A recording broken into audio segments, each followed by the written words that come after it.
Al-Iman TV, sarana penyubur keimanan. Assalamualaikum warahmatullahi wabarakatuh. Innal hamdalillah nahmaduhu wa nasta'inuhu wa nastaghfiruh wa na'udzu billahi min shururi anfusina wa sayyiati a'malina. May yahdillahu fala mudilla lahu wa may yudlil fala hadiyalah. Sallallahu wa sallama ala nabiyyina Muhammad wa ala alihi wa ashabihi wa man saru ala nahjihi ila yaumiddin. Kaum muslimin, pemirsa Al-Iman TV dan pendengar radio Suara Al-Iman, marilah kita senantiasa memuji Allah Ta'ala atas karunia nikmat-nikmat yang telah diberikan kepada kita semua. Sesungguhnya semua kebaikan yang ada pada kita, yang besar yang kecil, zahir batin, yang sengaja atau tidak, semuanya adalah nikmat dari Allah. Wa ma bikum min ni'matin faminallah. Nikmat apa saja yang ada pada kalian itu adalah dari Allah. Maka wajib bagi kita mensyukurinya. Sebab syukur atas suatu nikmat merupakan kelanggengan dan bertambahnya nikmat tersebut dari Allah. Ini janji Allah. La in syakartum la azidannakum. Jika kalian bersyukur, pasti aku akan tambahkan untuk kalian. Semoga Allah menjadikan kita golongan hamba-hambanya yang pandai bersyukur, dan kita memohon kepada Allah agar senantiasa melanggengkan dan menambahkan untuk kita nikmat-nikmatnya. Di antara nikmat tersebut yang harus kita syukuri, bahkan merupakan nikmat yang paling utama, yaitu nikmat kita berada di atas hidayahnya, berada di atas sunnah-sunnah Rasulnya sallallahu alaihi wasallam, termasuk juga nikmat menuntut ilmu syar'i, karena ilmu dan menuntutnya merupakan sebaik-baik amal. Tidak ada yang lebih berharga melebihi ilmu. Tidak ada suatu ibadah yang lebih utama daripada menuntut ilmu. Sebab ibadah tidaklah dikatakan ibadah benar kecuali bila didasari dengan ilmu. Al-ilmu qabla al-qawli wal-amal.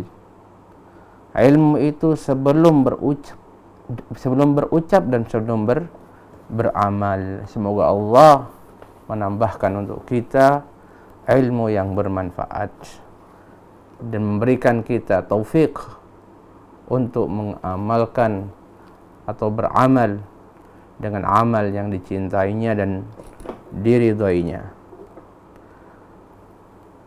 Kaum muslimin rahimakumullah, kita akan melanjutkan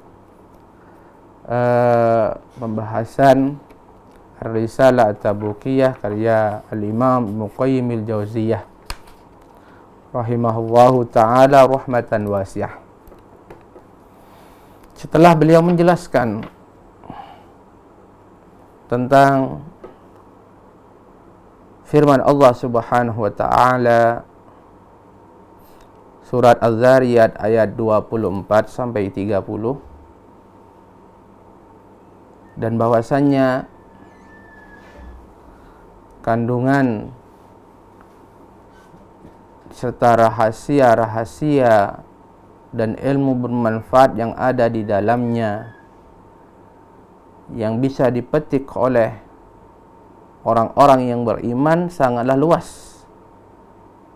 Sebagai contoh, pentingnya mentadabburi dan memahami ayat-ayat Al-Quran. Kemudian beliau memulai menjelaskan dan mengajak kita bersama beliau mentadabburi kandungan dan rahasia yang berharga dari ayat tersebut. Beliau rahimahullah mengatakan, fasma'il ana ba'da tafasil hadhil jumlah. Mari dengarkanlah sekarang beberapa perincian, beberapa makna kandungan terperinci dari setiap kalimat dari ayat tersebut. Qala Allah Ta'ala, Allah berfirman, hal ataka hadithu dhaifi Ibrahim al-mukramin. Apakah sudah sampai kepadamu wahai Nabi Muhammad berita tentang tamu Ibrahim, yaitu Nabi Ibrahim yang dimuliakan? Kata Al-Imam Ibnu Qayyim, iftataha Allah subhanahu al-qissah bisyighatin mawdu'atin lil-istifham. Di sini Allah Ta'ala memulai kisah ini dengan kalimat pertanyaan. Walaisal murad bihi haqiqatuhu minal istifham. Padahal maksudnya bukan bertanya sungguhan. Bukan bertanya sungguhan. Di sini kalimatnya Allah bertanya kepada Nabi Muhammad sallallahu alaihi wasallam, apakah telah sampai kepadamu wahai Nabi Muhammad, ya kan, tentang kisah ini, yaitu kisah tamunya Nabi Ibrahim. Kalimatnya pertanyaan, tetapi bukan maksud dari pertanyaan ini pertanyaan sungguhan, bukan. Walihada qala ba'dun nas. Oleh karena itu sebagian ulama mengatakan, inna hal fi misli hadal mawdi' bimakna qad allati taqtadi tahqiq. Sesungguhnya kata hal, apakah, pada contoh-contoh kalimat yang seperti ini itu artinya adalah qad, yaitu taqtadi tahqiq. Maknanya adalah merealisasikan atau penegasan suatu perbuatan. Jadi hal di sini maksudnya bukan bertanya dengan sebenarnya, justru penegasan. Kalau bahasa kita itu seperti kita bilang, bukankah sudah sampai kepadamu kisah tentang ini dan itu. Jadi ini bukan bertanya yang sebenarnya, justru penegasan.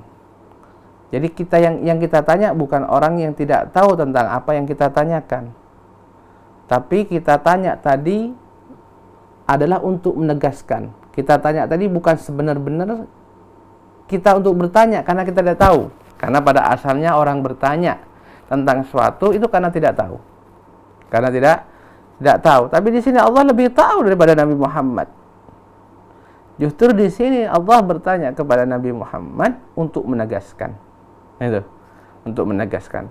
Bukankah telah sampai kepadamu berita tentang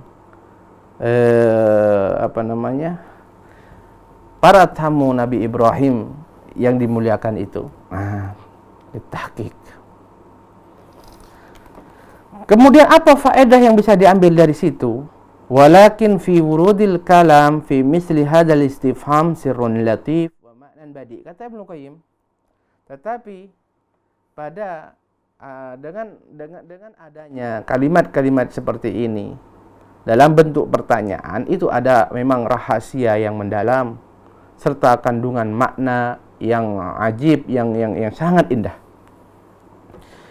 Fa innal mutakallim idza arada an yukhbira mukhatabahu bi amrin ajib yanbaghi al-i'tina' bihi wa ihdarud dhihni lahu. Kata beliau, rahasianya adalah karena seorang yang mau berbicara, menyampaikan suatu berita atau menyampaikan suatu ilmu, suatu informasi, maka bila dia ingin berbicara kepada orang yang diajak bicara, kepada orang lain untuk menyampaikan sesuatu yang menarik, maka hendaknya orang ini benar-benar memperhatikannya serta menghadirkan fikiran orang tadi. Baik. Kalau kita mau menyampaikan sesuatu yang penting kepada orang lain, pasti kita ingin orang tersebut benar-benar sudah siap menerima berita kita. Maka kita harus benar-benar memastikan orang ini sudah siap. Fikirannya sudah hadir di situ. Orang ini sudah benar-benar memperhatikan apa yang kita mau sampaikan. Saddara lahul kalam bi adatin tunabbih sami'ahu wa dhihnahu lil khabar. Oleh karena itu, dia hendaknya memulai berita yang atau informasi yang akan dia sampaikan dengan kalimat yang dapat menggugahnya, dapat mengingatkannya untuk mendengar serta membangunkan fikirannya untuk siap-siap menerima berita tersebut. Dan ini ada di bahasa Arab. Oleh karena itu dalam bahasa Arab untuk hal-hal yang seperti ini, kadang-kadang kalamnya atau pembicaraan dimulai dengan kalimat ala. Seperti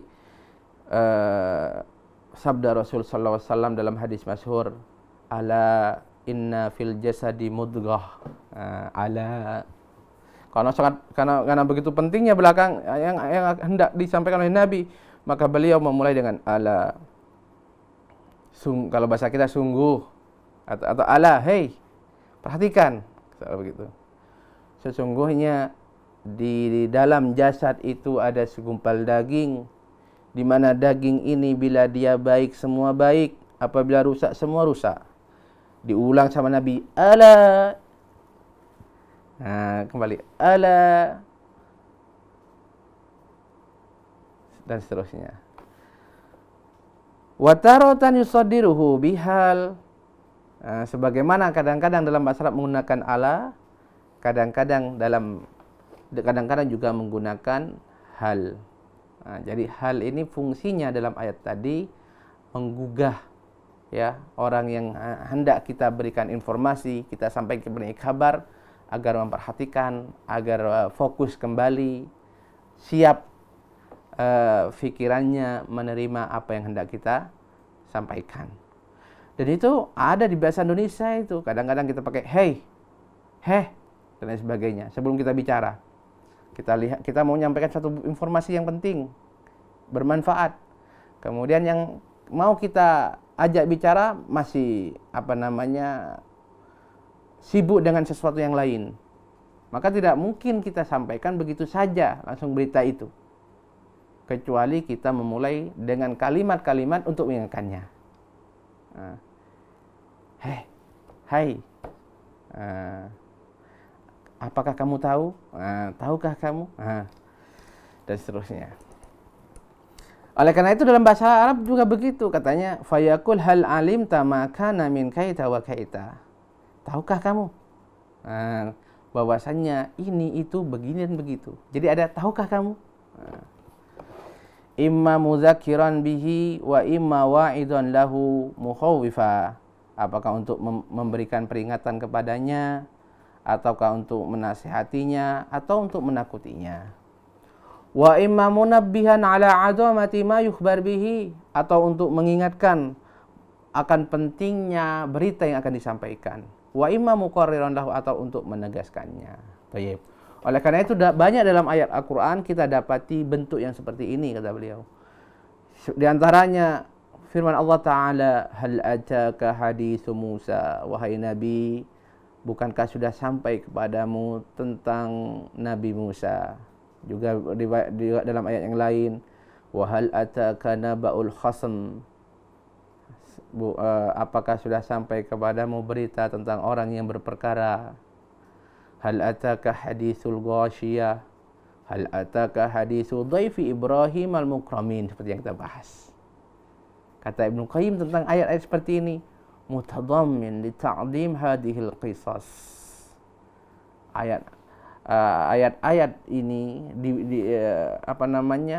kisah-kisah ini dimulai dengan kalimat-kalimat hal pertanyaan seperti ini, menunjukkan agungnya kisah-kisah yang akan disampaikan setelahnya. Wa tanbih ala tadabburiha, dan agar ditadabburi, dipahami, dipelajari. Wa ma'rifatu ma tadammanathu, serta mempelajari apa yang dikandung oleh kisah tersebut. Artinya, saudaraku rahimakumullah, kalau kita dapati firman Allah Subhanahu wa taala dalam Al-Qur'an yang menceritakan suatu kisah, apalagi dimulai dengan kalimat seperti ini, hal ataka hadisu, begini dan begitu, menunjukkan kisah tersebut kisah yang agung, kisah yang penting disampaikan oleh Allah Subhanahu wa taala agar kita memperhatikannya, kita mentadabburi, memahami dan mengambil pelajaran dari itu. Ini penting. Dan banyak dalam Al-Quran seperti itu ya. Hal ataka hadisu Musa, hal ataka hadisul ghashiyah, hal ataka, dan seterusnya, banyak sekali. Baik. Kemudian di antara pelajaran lain, Ibnu Qayyim menyebutkan, wa fihi amrun akhar. Dalam ayat tersebut juga ada faedah yang lain. Wa tanbih ala anna ityan hada ilaika alamun min a'lamin nubuwah. Bahwasanya ini adalah perhatian, bahwasanya ini adalah menggugah dan mengingatkan kepada Nabi Shallallahu Alaihi Wasallam bahwasanya berita ini sampai kepadamu sebagai satu di antara tanda-tanda kenabianmu.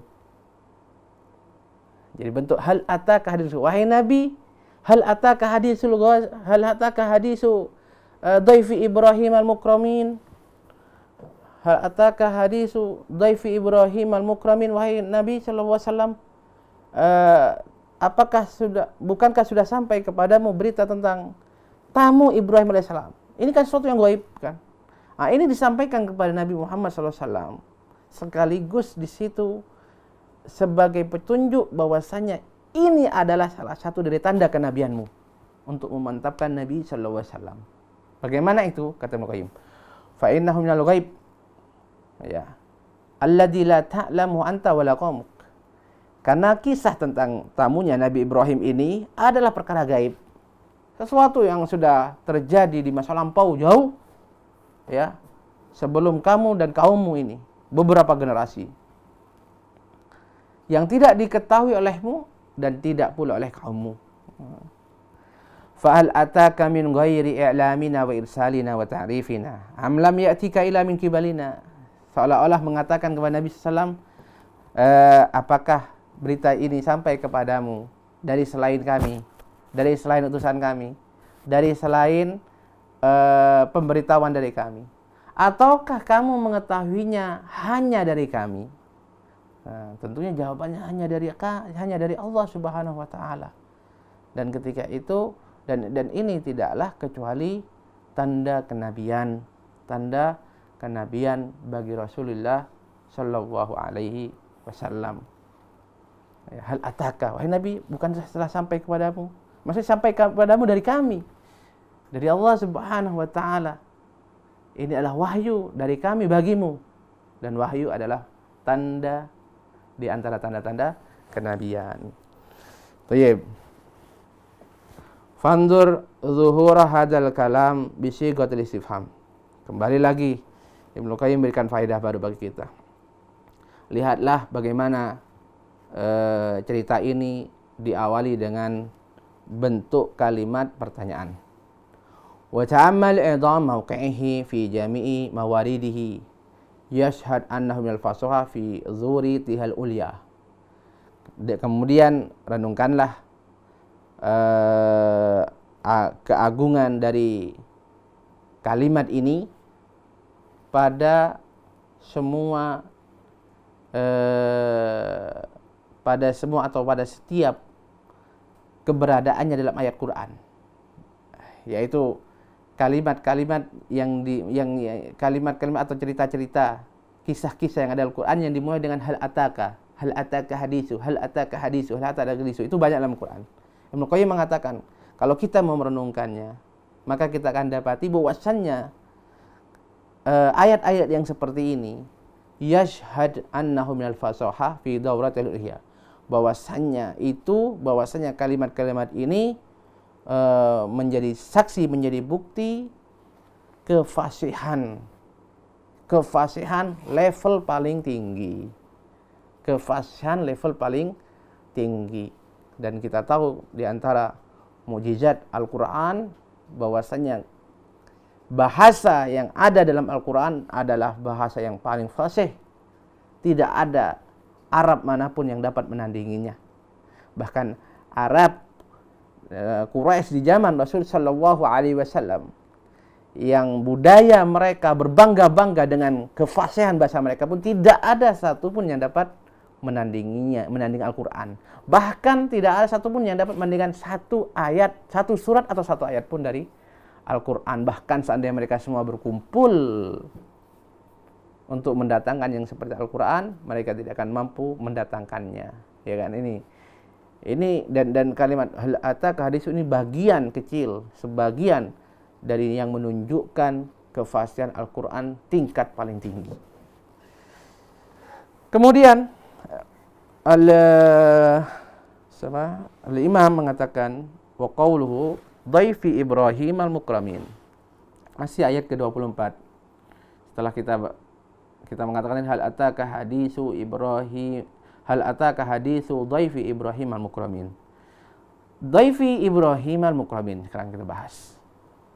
Para tamu Nabi Ibrahim yang dimuliakan. Mutadammin li sanaihi ala khalilihi Ibrahim. Ayat ini, potongan dari ayat ini mengandung pujian Allah Ta'ala kepada khalilnya, kepada kekasihnya Nabi Ibrahim alaihissalam. Bagaimana itu? Fa inna fil mukramina qaulaini. Karena sesungguhnya pada kata al-mukramin, mereka yang dimuliakan, itu ada dua makna. Ahaduhuma, makna yang pertama, maksud yang pertama, ikramu Ibrahim lahum. Ya, para tamu Nabi Ibrahim yang dimuliakan. Jadi tamu ini dimuliakan. Tamu ini dimuliakan, maksudnya ada dua. Maksud yang pertama, mereka dimuliakan, yaitu Nabi Ibrahim memuliakan mereka. Ya, jadi mereka dimuliakan oleh Nabi Ibrahim. Kata Ibnu Qayyim, fa fihi madhun lahum bi ikramid dhaif. Fa fihi madhun lahu bi ikramil dhaif. Dari makna ini, maka terdapat pujian bagi Nabi Ibrahim karena telah memuliakan tamu. Memuliakan tamu adalah adab serta akhlak yang mulia dalam Islam. Ya, adab serta akhlak yang mulia bukan cuma dalam Islam, bahkan secara fitrah ini adalah akhlak yang mulia. Maka dari makna ini pujian dari Allah bagi Nabi Ibrahim. Wasani, makna yang kedua, annahum mukramuna indallah. Bahwasanya para tamu ini mulia, yaitu mulia di sisi Allah Ta'ala. Karena memang mereka adalah para malaikat yang diutus oleh Allah dari malaikat pilihan Allah. Dan bahkan semua malaikat adalah mulia di sisi Allah, terlebih yang dipilih dan yang didekatkan. Kaqaulihi bal ibadu mukramun. Ya, jadi mereka ini adalah dimuliakan di sisi Allah sebagaimana firman Allah, bal ibadu mukramun. Tetap bahkan mereka adalah hamba-hamba yang dimuliakan, yaitu dimuliakan insya Allah. Dari makna ini kata al-Imam, wa huwa mutadamminun aidan li ta'dhimi khalilihi wa madhih. Dari makna ini juga mengandung pengagungan kepada kekasihnya kepada kasihnya yaitu Nabi Ibrahim alaihissalam serta pujian bagi beliau. Bagaimana itu? Ij'ala malaikatul mukramin adhiyafan lahu. Karena Allah Ta'ala menjadikan para malaikatnya yang mulia ini datang untuk bertamu kepada Nabi Ibrahim alaihissalam. Jadi intinya kalimat dhaifi Ibrahim mukramin ini pujian dari Allah bagi Nabi Ibrahim dengan makna manapun dari dua makna tersebut. Subhanallah. Ini di antara rahasia sir serta makna kandungan yang indah serta permata yang terkandung dalam firman Allah tadi. Ini baru satu ayat ya, baru satu ayat.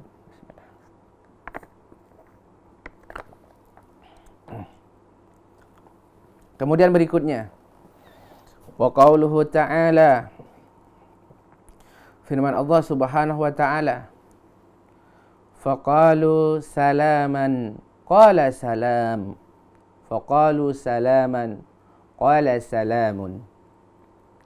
Kemudian para tamu ini mengucapkan salam, salaman. Qala salamun. Nabi Ibrahim pun mengatakan membalas mereka salamun. Salam bagi kalian. Baik. Imam Al-Qayyim mengatakan mutadammin li madhin akhar li Ibrahim.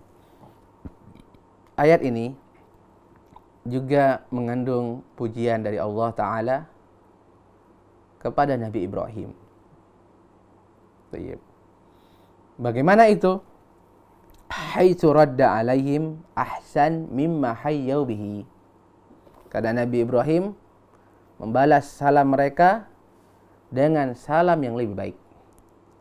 Dengan salam yang lebih baik.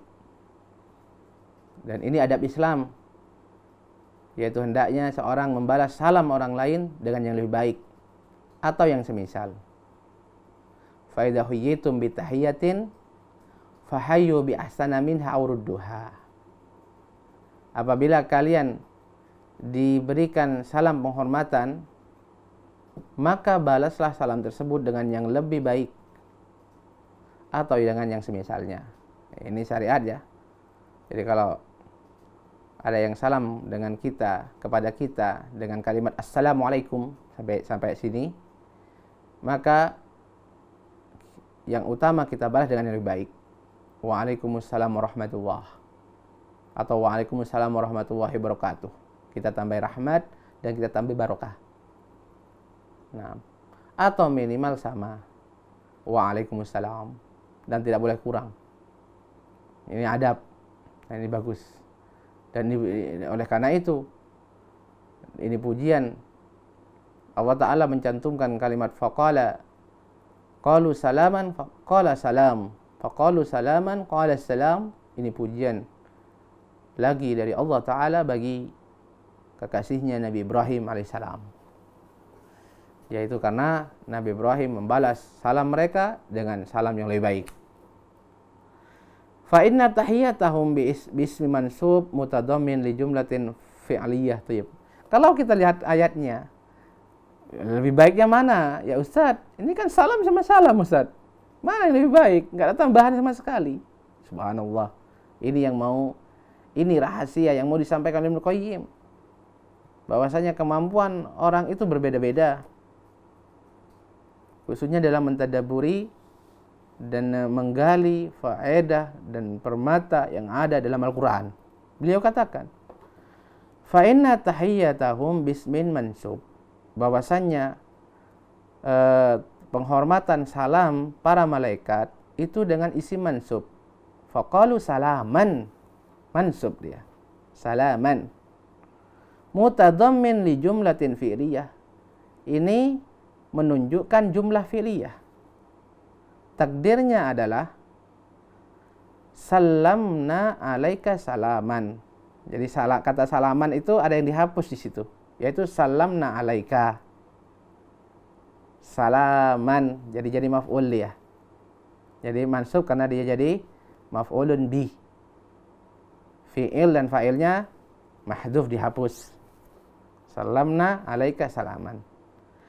Wa tahiyatu Ibrahim lahum bismin marfu'. Sementara penghormatan salam balasan dari Nabi Ibrahim itu menggunakan isim marfu'. Qala salamun, kata Nabi Ibrahim. Kata Imam Qayyim, mutadammin li jumlatin ismiyah. Ini menunjukkan ini mengandung bermaksud adalah adanya jumlah ismiyah yang dihapus. Takdirnya yaitu salamun sabitun au daimun au mustaqirrun alaikum. Itu artinya salam yang tetap, senantiasa salam, senantiasa kokoh bagi kalian. Tayyib. Terus dari mana Ustaz? Kayak kan? Dari mana, apa dasar kenapa kita katakan jumlah ismiyah itu lebih baik daripada jumlah fi'liyah? Nah, ini jawabannya. Wala raiba annal jumlatal ismiyah taqtadi thubut wal luzum. Dan tidak diragukan lagi bahwasanya jumlah ismiyah itu ya berfaedahnya adalah subut, ketetapan, dan luzum, dan kelanggengan. Kelanggengan. Ada makna langgeng di situ, enggak berubah-ubah. Wal fi'liyah taqtadi tajaddud wal hudus. Sementara kalimat fi'liyah atau jumlah fi'liyah itu menunjukkan suatu kegiatan yang sifatnya itu terus terbaharui, ya. Karena kalau kita belajar jumlah fi'liyah itu yaitu sesuatu yang berkaitan dengan waktu. Jadi terbatas dengan waktu. Beda dengan jumlah ismiyah. Beda dengan jumlah ismiyah yang sifatnya tetap. Makanya ada fi'il, kalau fi'il ada fi'il madhi, ya kan? Ada fi'il mudhari', fi'il madhi kaitan dengan yang telah terjadi, fi'il mudhari' yang sedang dan yang akan terjadi, dia terbatas. Beda bila ungkapannya itu dengan jumlah ismiyah yang menunjukkan ketetapan. Ketetapan. Fakanat tahiyatu Ibrahim akmal wa ahsan. Maka dari sini, dengan dasar inilah bahwasanya salam hormat Nabi Ibrahim lebih sempurna dan lebih baik. Subhanallah. Kemudian saudaraku rahimakumullah, firman Allah Subhanahu wa taala, qaumum mukramun. Ya, qaumum mukramun. Kata Nabi Ibrahim, salamun qaumum mukramun. Salam juga yaitu bagi kalian, tapi langsung mengucapkan qaumum mukramun. Kaum beberapa orang yang tidak dikenal, artinya berapa orang yang tidak dikenal. Dengan lafaz itu saja, dua kata ini, yaitu orang-orang yang tidak dikenal, itu saja.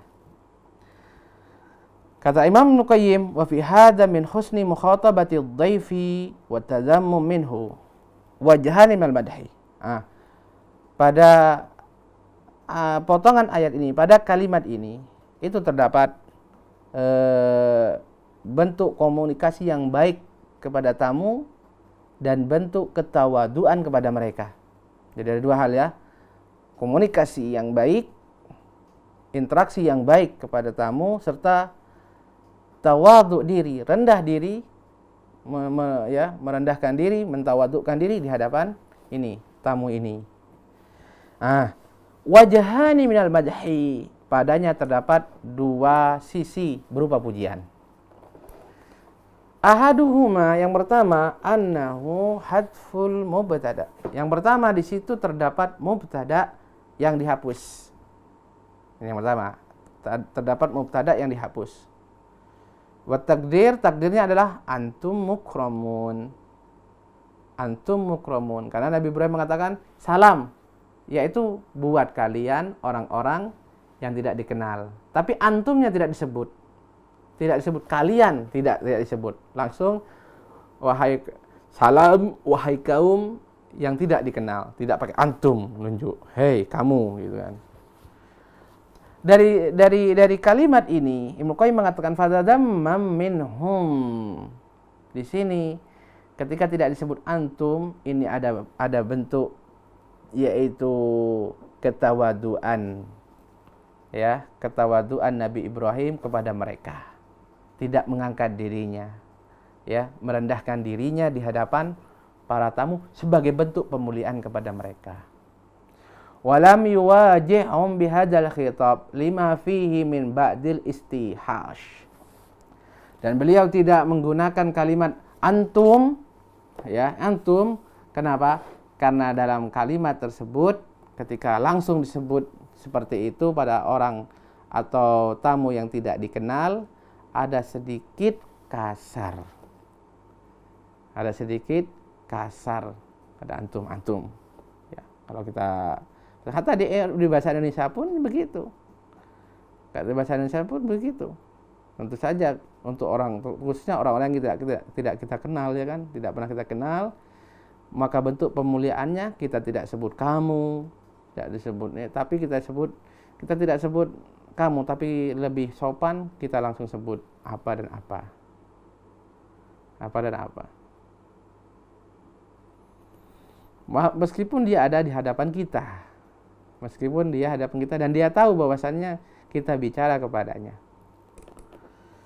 Wala raiba, kemudian bal qala qaumun mukramun, tetapi Nabi Ibrahim mengatakan qaumun mukramun. Wala raiba anna hadful mubtada fi hadza min mahasin khitab, dan tidak diragukan bahwasanya menghapusnya mubtada berupa antum di sini termasuk di antara bentuk interaksi yang bagus, yang baik. Wa kana Nabi la yuwajihu ahadan bima yakrahuhu. Dan ini terdapat juga pada Nabi kita sallallahu alaihi wasallam, di mana beliau selalu kalau berbicara, beliau tidak berbicara dengan sesuatu kepada seseorang dengan sesuatu yang tidak disukai oleh orang tersebut. Bal yaqul, bahkan dalam satu riwayat, beliau mengatakan ma balu aqwamin yaquluna kadza wa yaf'aluna kadza. Ma balu aqwamin. Ini Rasulullah bicara kepada beberapa orang di depannya. Tapi beliau mengungkapkannya dengan kalimat seolah-olah dia membicarakan orang lain. Kenapa orang-orang ini berkata begini dan berbuat begini? Padahal beliau bicara kepada orang-orang tersebut. Tapi beliau tidak mengatakan, kenapa kamu bicara ini? Tapi kamu melakukan ini. Tidak.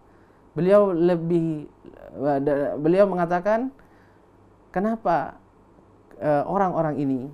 Kenapa orang-orang ini? Dan Nabi memaksudkan untuk mereka, dan mereka juga tahu bahasanya yang dimaksud mereka. Nah, dengan ucapan yang kedua ini tentu lebih lembut, lebih bagus, ya, lebih beradab.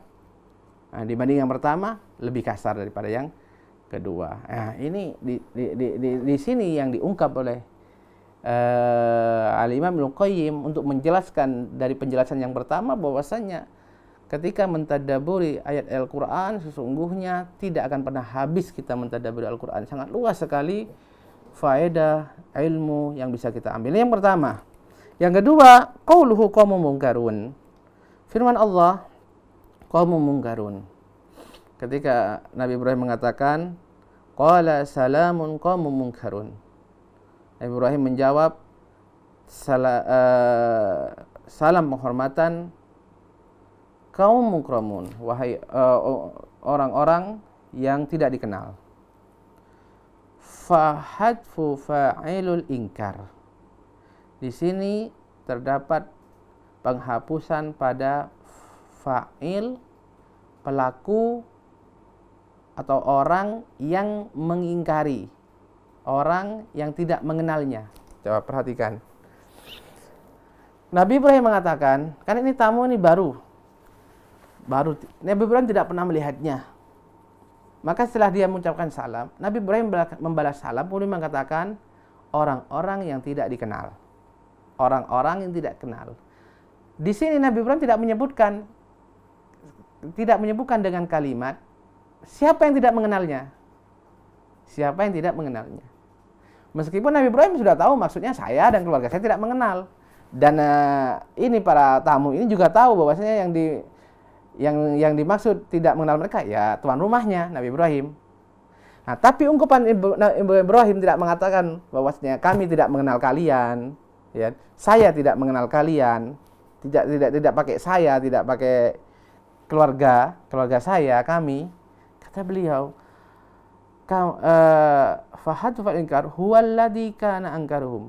Kama qala ta'ala fi udin ahar. Ini sebagaimana pada firman Allah Ta'ala di ayat yang lain, nakirahum. Kami mengingkari mereka. Kami tidak mengenal mereka. Jadi di ayat yang lain Allah Ta'ala menyebutkan pelakunya, fa'ilnya, yaitu fa'il yang mengingkari. Tidak sebagaimana dalam ayat ini.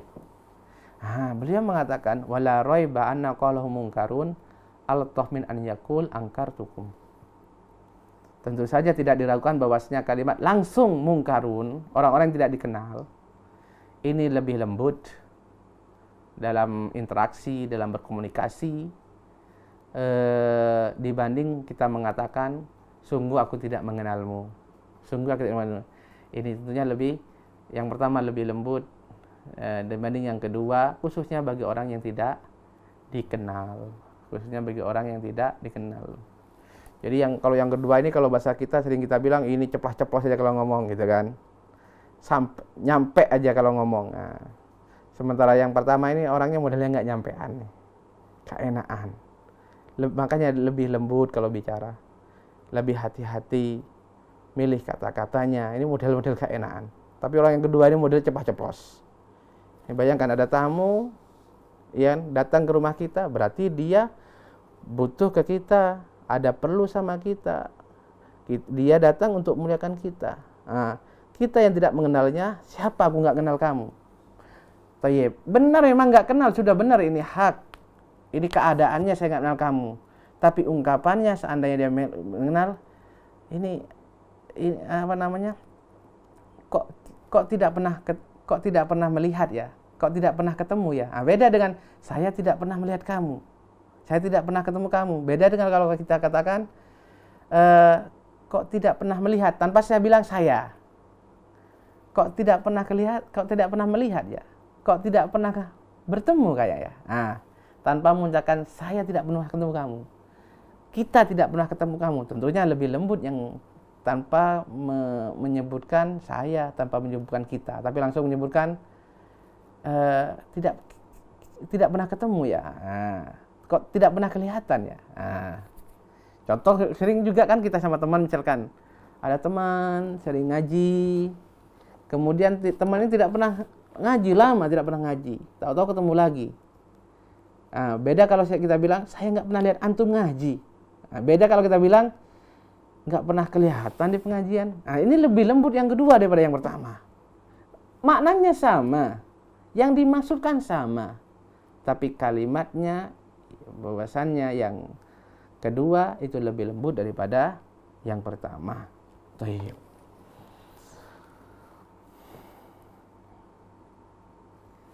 Tayyib, karena waktu terbatas ya, demikian dulu.